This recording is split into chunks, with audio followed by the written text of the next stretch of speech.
오늘 하나님 말씀은 누가복음 10장입니다. 17절부터 24절까지. 성도 여러분, 오늘 말씀은 크게 두 단락으로 나눌 수가 있습니다. 첫 번째 단락은 17절부터 20절까지인데 70인 제자들의 전도 보고와 예수님의 화답하는 내용으로 되어 있습니다. 두 번째 단락은 21절부터 24절까지인데 예수님께서 제자들이 기뻐해야 할 이유에 대해서 말씀하고 계십니다. 첫 번째로 기뻐해야 할 이유는 이것이 바로 하나님 아버지의 뜻이기 때문이라는 것이고, 두 번째로 제자들이 기뻐해야 할 이유는 바로 선지자들과 왕들의 소원이었기 때문이라고 말씀을 하십니다. 먼저 17절을 한번 보도록 하겠습니다. 70인이 기뻐하며 돌아 이르되 주여 주의 이름이면 귀신들도 우리에게 항복하더이다. 70명의 제자들은 이 전도 여행을 마치고 기쁨으로 자신들의 경험을 지금 예수님께 보고하고 있습니다. 주여 주의 이름이면 귀신들도 우리에게 항복하더이다 라고 말을 하고 있는데요. 이 제자들의 전도 여정이 힘들었지만 그들은 하나님의 공급하신 능력을 경험하고 지금 기뻐하고 있습니다. 그래서 18절을 보시면 예수님은 사탄이 하늘에서 번개같이 떨어진 것을 보았다고 지금 화답하고 있습니다. 18절 보시면 예수께서 이르시되 사탄이 하늘로부터 번개같이 떨어진 것을 내가 보았노라 라고 하고 있습니다. 이 내용은 구약 이사야 14장 13절부터 15절에 근거하고 있습니다. 여기서 보았노라는 미완료 과거로서 보고 있었다라고 말을 하고 있습니다.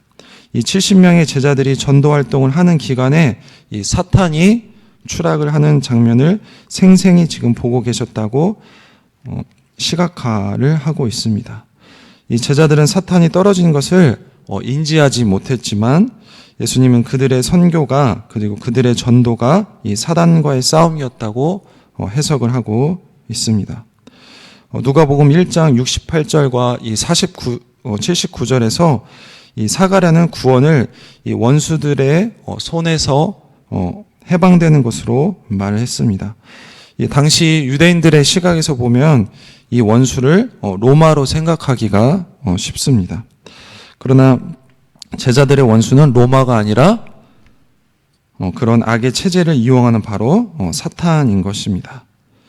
이 예수님의 제자들은 제자들의 부르심을 받고 나서 이 우주적인 전쟁에, 영적인 전쟁에 참여한다는 사실을 알아야 합니다. 이 예수님의 제자들은 싸움의 대상이 이 사탄이라는 사실을 명확하게 인식하고 있어야 합니다. 그래서 17절뿐만이 아니라 20절에서도 제자들이 싸운 대상이 귀신들로 언급되는 점을 고려하면 예수님은 제자들이 귀신들을 쫓아내는 행위를 이 사탄과 싸우는 것으로 이해하고 계시고 말씀을 하고 계십니다. 계속해서 19절을 보도록 하겠습니다. 내가 너에게 뱀과 정갈을 밟으며 원수의 모든 능력을 제할 권능을 주었으니 너희를 해칠 자가 결코 없으리라. 예수님은 이 제자들의 전도가 이 사탄을 떨어뜨리는 능력으로 나타나게 된 근거를 지금 설명하고 계십니다. 이 사탄이 떨어진 것은 예수님이 제자들에게 뱀과 정갈을 밟으며 원수의 모든 능력을 제할 이 권능을 주셨기 때문에 이 제자들이 가능했다는 것입니다. 여기서 뱀과 정갈은 구약에서 이 악의 세력을 상징을 합니다. 이 사탄이 떨어진 것을 지금 뱀의 패배로 표현을 하고 있습니다. 예수님의 권위는 사탄의 허물을 무너뜨리고 예수님은 제자들의 능력이 사탄과 싸울 정도인 것을 근거로 너희를 해칠 자가 결코 없으리라고 지금 약속을 하십니다. 그런데 이 말씀은 우리가 절대로 죽지 않을 것이라는 의미가 아닙니다. 하나님 나라가 왔고 하나님의 아들이 주는 권위를 받은 이 제자들은 영적으로 하나님께 보호를 받는다고 말씀을 하시는 것입니다. 그러나 예수님은 이 귀신들을 항복시키는 능력 때문이 아니라 그들의 이름이 하늘에 기록된 것으로 기뻐할 것을 20절에서 당부를 하고 있습니다. 20절을 보면 그러나 귀신들이 너에게 항복하는 것으로 기뻐하지 말고 너희 이름이 하늘에 기록된 것으로 기뻐하라 하시니라. 이 하늘의 생명책에 이름이 기록되는 것은 인간의 어떤 능력으로도 불가능합니다. 이 하나님에 의해서만 기록될 수 있습니다. 이 제자들의 참된 기쁨은 그들의 사역과 업적과 결과가 아니라 바로 그들의 신분 그리고 제자들의 정체성 때문입니다. 하나님이 주신 능력이 아니라 하나님의 선택 그리고 하나님의 구원이 바로 제자들의 참된 기쁨이어야 합니다. 계속해서 21절부터 24절 두 번째 단락을 보도록 하겠습니다. 먼저 21절과 22절인데요. 그때 예수께서 성령으로 기뻐하시며 이르시되 천지의 주제이신 아버지여 이것을 지혜롭고 슬기 있는 자들에겐 숨기시고 어린 아이들에게는 나타내심을 감사하나이다. 옳소이다. 이렇게 된 것이 아버지의 뜻이니이다. 내 아버지께서 모든 것을 내게 주셨으니 아버지 외에는 아들이 누구인지 아는 자가 없고 아들과 또 아들의 소원대로 계시를 받은 자 외에는 아버지가 누구인지 아는 자가 없나이다 하시고, 예수님께서 제자들이 기뻐해야 할 이유 때문에 지금 하나님께 먼저 기도를 드립니다. 여기서 그때는 예수님이 제자들의 전도 사역을 평가하신 지금 때를 말합니다. 예수님은 성령으로 기뻐하면서 말씀하십니다. 예수님은 성령으로 충만해졌고 기쁨으로 가득 채워졌습니다. 이 성령과 기쁨으로 충만해진 예수님은 하나님께 지금 감사의 기도를 드립니다. 이 감사의 기도는 하나님의 행하신 일 때문에 하나님을 찬송하는 내용으로 고백되고 있습니다. 기도의 본질은 하나님과의 대화이므로 예수님은 하나님을 향해 감사의 근거를 말씀하십니다. 여기서 이것들은 지혜롭고 슬기 있는 자들에게 감추시고 어린아이들, 그러니까 제자들이죠. 제자들에게 계시한 것을 감사하고 있습니다. 여기서 이것들은 22절과 24절에 따르면 이 아들과 이 아버지에 대한 지식과 그리고 구속 역사의 성취로 볼 수가 있습니다. 다시 말하자면 제자들에게 계시된 것은 이 하나님 나라의 비밀로 예수님의 사역, 즉 예수님의 가르침과 기적을 통해 드러난 것입니다. 이 제자들의 활동을 통해 사탄이 떨어지기 시작한 것도 이 계시에 포함이 됩니다. 우리가 알다시피 전통적으로 율법을 연구하고 가르치는 자들이 하나님 뜻에 가깝다고 그 당시의 사람들은 생각을 했습니다. 또한 이들의 전문적인 지식을 전수받은 사람들도 하나님의 뜻을 아는 것으로 간주를 했습니다. 그러나 하나님의 뜻을 아는 데 있어서 오늘 본문에서 반전이 일어납니다. 어린아이처럼 예수님께 지금 의존하고 예수님의 말씀을 영접하는 제자들이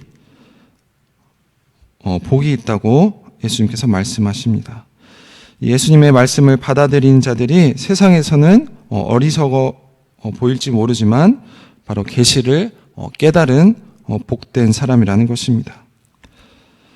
이 작은 자들, 세상에서 보는 작은 자들이 계시를 깨닫는 것이 하나님께서 기뻐하신다는 뜻입니다. 누가복음 1장에 나오는 이 마리아의 노래처럼 하나님께서는 교만한 자를 낮추시며 비천한 자를 높이시는 일이 지금 이 제자들의 깨달음을 통해 실현되고 있습니다. 계속해서 감사의 기도의 내용을 보면 먼저 예수님은 내 아버지께서 모든 것을 자신에게 주신 것을 언급을 하고 계십니다. 여기서 모든 것은 예수님의 권위와 권능을 가리킵니다. 이어서 예수님은 아버지와 아들이 갖고 있는 서로에 대한 지식을 지금 말씀하고 계십니다. 이 아버지만 아들을 알고 계시기 때문에 하나님 아버지의 계시를 통해 사람들은 바로 예수 그리스도를 알 수가 있습니다. 또한 아들만이 아버지를 알고 계시므로 아들과 그의 뜻대로 계시를 받은 자들만이 하나님 아버지가 누구인지 알 수 있는 것입니다. 여기서 하나님의 계시를 반드시 알아야 할 사실은 바로 아들과 아버지입니다. 이 제자들은 아들을 통해 아들 예수 그리스도를 알고 하나님 아버지도 압니다. 구원 역사를 계획하고 전개하시는 하나님 아버지, 그리고 구원 역사를 성취하시는 아들 예수 그리스도를 바로 아는 것입니다. 하나님과 대화하신 예수님은 다시 제자들을 향해 기쁨의 이유를 구약의 선지자들과 왕들과 비교해서 계속해서 설명을 하십니다. 23절과 24절입니다. 제자들을 돌아보시며 조용히 이르시되 너희가 보는 것은 보는 눈은 복이 있도다. 내가 너희에게 말하노니 많은 선지자와 임금이 너희를 보는 바를 보고자 하였으되 보지 못하였으며 너희가 듣는 바를 듣고자 하였으되 듣지 못하였느니라. 제자들이 보는 것을 보는 눈은 지금 복되다고 말씀하십니다. 예수님께서는 그 이유를 많은 선지자들과 왕들이 제자들이 보고 듣는 것을 보고 듣기를 원했으나 그렇게 할 수 없었기 때문이라고 말씀을 하십니다. 구약에서 선지자들과 왕들은 하나님 나라의 실현을 경험하기를 원했습니다. 그러나 구약에서 소망했던 이 구원의 시대가 예수님의 오심과 예수님의 활동으로 열리고 전개가 되었습니다. 예수님의 사역을 통해 드디어 하나님 나라가 실현되고 있는 것입니다. 제자들은 이 하나님 나라를 통치하는 예수님과 동행하면서 지금 하나님 나라의 실현을 보고 지금 듣고 있습니다. 제자들은 예수님의 통치를 경험하고 있으며 왕이신 예수님과 함께하는 지금 특권을 누리고 있습니다. 예수님께서 제자들의 이름이 하늘에 기록된 것으로 기뻐하라고 말씀하신 것처럼 하나님 아버지를 알고 아들을 아는 것 자체가 복이라고 다시 한번 말씀하신 것입니다. 이 하나님 나라의 복음을 아는 것이 바로 성도의 복인 것입니다. 예수님이 제자인 우리들이 제자의 여정에서 가장 중요한 목표 역시 아버지와 그의 아들을 더 깊이 알아가는 것입니다. 그것을 더 깊이 알아갈수록 우리가 누리는 복은 더욱 커질 것입니다. 성도 여러분, 오늘 말씀을 마치도록 하겠습니다. 사랑하는 성도 여러분, 우리의 기쁨과 감사는 어디에서 나오고 있습니까? 오늘 본문을 통해서 보면 제자들은 주의 이름으로 귀신이 자기들에게 항복한 감격적인 순간을 지금 예수님께 보고를 했습니다. 하지만 예수님은 그들의 보고 속에 담긴 자신들의 능력에 대한 착각을 조금도 허용하지 않으셨습니다. 진짜로 기뻐할 일은 귀신들이 항복하는 것이 아니라 우리의 이름이 하늘에 기록되게 하신 그런 능력의 하나님, 구원의 하나님이 바로 우리 하나님이라는 사실인 것입니다. 두 번째로 성도의 기쁨은 예수님은 하나님 나라의 비밀이 어린아이들에게 나타내신 것을 기뻐하고 감사하셨습니다. 자신의 한계를 인정하고 하나님의 존재와 하나님의 능력을 아는 자들이 바로 성도입니다. 자기의 능력에 도취되지 않고 하나님께서 사탄을 이기신 것을 볼 줄 아는 그런 눈을 가진 사람이 바로 성도이고 그리스도인입니다. 세 번째로 우리가 기뻐해야 할 이유는 우리에게 참된 복을 주셨기 때문입니다. 예수님께서는 성령으로 기뻐하셨던 그런 기쁨에 우리가 동참하는 것입니다. 사탄이 나에게 복종하는 것으로 기뻐하기보다는 내가 하나님께 복종해서 사탄의 시험과 박해를 이기는 것이 진정한 복입니다. 그러므로 참된 복은 하나님의 능력을 알고 하나님 나라가 서는 것을 보는 눈을 가진 것이 참된 복입니다.